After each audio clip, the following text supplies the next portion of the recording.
অন্তর্বর্তীকালীন সরকার এই 18 মাসও লুটতরাজ করছে।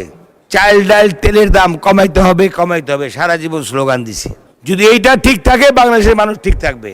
আর কোনটার দাম বাড়লো এটা দেখার বিষয় না। টেলিভিশন দিয়ে তাকায় দেখে আমরা কি বলি, এই টেলিভিশনে তাকায় তারা দেখে এমপি সাহেব ভোট দিছি কি আনছে। আলোচনায় অংশগ্রহণ করবেন কিশোরগঞ্জ 5 আসন থেকে নির্বাচিত মাননীয় সদস্য জনাব শেখ মুজিবুর রহমান ইকবাল। জনাব ইকবাল, আপনার জন্য সময় বরাদ্দ আছে 6 মিনিট। ধন্যবাদ। ধন্যবাদ মাননীয় স্পিকার।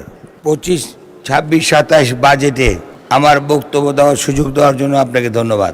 মাননীয় স্পিকার, বাজেট আলোচনা করতে করতে আমরা ব্যক্তিগত আক্রোশে চলে গেছি। আমি ধন্যবাদ জানাই মাননীয় অর্থমন্ত্রীকে। 17 বছর স্বৈর শাসকের অবসানের পর অন্তর্বর্তীকালীন সরকার এই 18 মাসও লুটতরাজ করছে। তারপরে আবার ইরানের যুদ্ধ, এর ভিতরে যে উনি বাজেট দিতে পারছে, এই 20 কোটি মানুষের পক্ষ থেকে ওনাকে ধন্যবাদ জানাই। বাজেট মোটা না চিকন এটা বাংলাদেশের মানুষ সবাই অবলোকন করছে। আমি ছোটবেলার থেকে দেখতেছি, বিগত 17 বছর দেখছি, বাজেট যেদিন হয়েছে হওয়ার সাথে সাথে রাস্তায় মিছিল, মানি না, মানবো না, এই বাজেট মানি না। এবারই প্রথম দেখলাম কোনো মিছিল রাস্তায় নাই। কারণ এই বাজেট মধ্যবিত্তর বাজেট, এ বাজেট মেহনতি মানুষের বাজেট। এ বাজেটে মানুষের স্বাস্থ্য খাতের বিভিন্ন অংশের দাম কমাইছে, শুধু একটা আইটেমের দাম বাড়াইছে, যেটা হলো মদের দাম। যদি এটা যদি কোনো ব্যাঘাত হয় তাহলে আমার বলার কিছু নাই। হার্টের রিং, ব্যান্ডিজ, আপনার কিডনি রোগীর সমস্ত খাতের বাজেটের দাম কমানো হয়েছে। আমরা মধ্যবিত্ত লোক, আমরা একটা জিনিস চাই, চাল ডাল তেলের দাম কমাইতে হবে, কমাইতে হবে, সারা জীবন স্লোগান দিছি। যদি এইটা ঠিক থাকে বাংলাদেশের মানুষ ঠিক থাকবে। আর কোনটার দাম বাড়লো এটা দেখার বিষয় না। এ দেশের মানুষ দুবেলা খেতে চায়, এটার দাম যদি ঠিক মতন আমাদের অর্থমন্ত্রী রাখতে পারে, এটা আমাদেরকে সবচেয়ে বড় পাওয়া। আর এই অর্থমন্ত্রী চট্টগ্রামের সাগরের পাড়ের অর্থমন্ত্রী, মনটা বড়, সাগর যেমন বড়, বাজেটও বড়। এটা আমাদের সবাই বিলাস চালাইয়া নিতে হবে। এইটা কীভাবে বাস্তবায়ন করতে হবে আসেন এই ব্যবস্থা করি। বিরোধী দলে বসে থেকে খালি বিরোধিতার জন্য বিরোধিতা করেন না। বাজেট যেই মাপে হয়েছে ওই মাপটাই থাকবে। একটা কথা না বললেই না। একজন লোক খালি সারাদিন বলতো আমি যা বলি তার সাথে তাল মেরা খালি হু করবি, আর যদি মানুষ না মানে তাহলে কাশ দিস। তো স্টেজে ওইটা বলতেছে মেঘনার পারে বাড়ি, উইঠা দেখি এক কুমির 100 হাত লম্বা।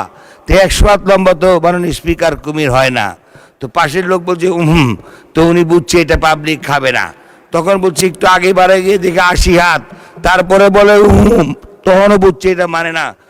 আমি ভয় পাইয়া বাসায় গিয়ে ফিতাই না এক ধরে মাপলাম 70 হাত, তারপরেও কাশি দিছে, কয় এখন মাইপা ফেলাইছি, আর কমানো যাবে না। তা আমাদের অর্থমন্ত্রী যে বাজেট করেছেন এটা নিয়ে আমাদের থাকতে হবে, কমানোর কোনো উপায় নাই। আসেন সবাই মিলে বাজেটকে আমরা স্বাগত জানাই এবং এই বাজেট যাতে বাস্তবায়ন করা যায় তার দিকে লক্ষ্য রাখি। মাননীয় স্পিকার, সব জায়গায় বিরোধিতা করা ঠিক না। 17 বছর স্বৈরাচারের শাসন থেকে অবসান নিয়ে মাত্র 3 মাস এই সরকার আমাদের প্রধানমন্ত্রী নিয়োগের চেষ্টা করছেন, দেশ বিদেশ ঘুরছেন আমাদের দুই মুখে হাসি ফুটানোর জন্য। কি করে আমরা এই দেশটাকে আগামীতে আগে নিয়ে যাব। সাদাকে সাদা বলেন, কালোকে কালো বলেন, বিরোধিতার জন্য বিরোধিতা করেন না। এই বাজেট অত্যন্ত সুন্দর বাজেট। আমি গত 3 বছরের বাজেট দেখেছি, এর থেকে সুন্দর বাজেট আর হতে পারে না। এই বাজেটকে বাস্তবায়ন করার জন্য, এই বাজেট প্রদান করার জন্য আমি অর্থমন্ত্রীকে ধন্যবাদ জানাই, আমি মাননীয় প্রধানমন্ত্রীকে ধন্যবাদ জানাই। আর বাজেট যদি বড় না হয়, সকাল থেকে বিকালে পার্লামেন্টে এসে আমার খাল নাই, রাস্তা নাই, আমার ব্রিজ নাই, এই চিল্লাই মেডিকেল কলেজ নাই, হসপিটাল অ্যাম্বুলেন্স নাই, আসবে কোত্থেকে মাননীয় স্পিকার?